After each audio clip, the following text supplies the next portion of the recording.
The city of Neom in these pages is old. The city of Neom today remains mostly the dream of a Saudi prince, a futuristic wonderland backed by a marketing video. You can go visit it though. Neom Bay Airport is real and there's even a weekly flight from Riyadh. There's not much else there right now, but then again, who knows? In time there might be flowers and, if so, a robot might come by to the souk one day to buy a rose. Neom is a 2022 novel by Lavie Tidhar, and it is, let's talk about it. It's actually set in the same world as Central Station, which was my favorite novel I read in 2023, by the way. While Central Station was just a bit northeast of Tel Aviv, Neom is on the Red Sea in Arabia across from El Qusr in Egypt. I'm not sure I said that right, but anyways. Neom is an urban sprawl dreamt of by a Saudi prince as a city of the future. Miriam de la Cruz is the daughter of a Filipina immigrant and a Cairo truck driver. She goes to clean at an apartment, and we learn some things about Neom. She then finds a friend dead, and it's an android named Hamid.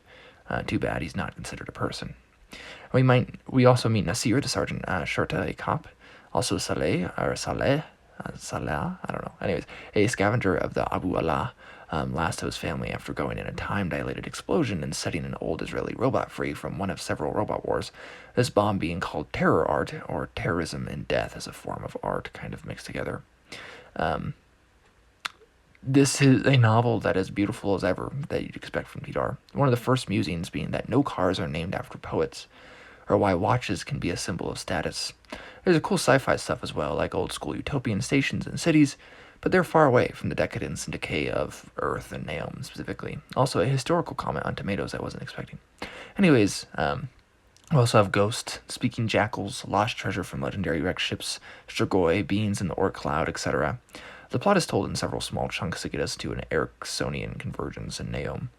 But, there's lots of robot stuff as well. I feel like, I should have read iRobot before this, but the robots Tidhar forged are quaint and old with deadliness below that. It's a nice balance, one that feels like a trained wild animal almost, but one mythical and mysteriously ancient at the same time. In many ways, it reads like literary fantasy, or magical realism almost, even though it's sci-fi. But in the skin, right, of sci-fi, and one with much cyberpunk flavor. Tidhar is able to grab the humanity in humans and other things, showing us the worst, but also the best in the simple ways of people, with hints of society today and also our habit for war, our love of things, small and big, and, just love itself. I did like the references to Ubik and Zoroastrian stuff, plus the Exodus one, obviously, and some I'm surely missed. The afterwards is a good thing to read too as well. And actually, this is it's in big conversation with City by Simak, which I actually read afterwards. So heads up, if you really want to read this, maybe read Simak by City by Clifford D. Simak first, which is another great novel. I think I enjoyed Neom a little bit more. Tidhar just has a way with words. I need to read into something else by him. Anyways, great novel. You should read it.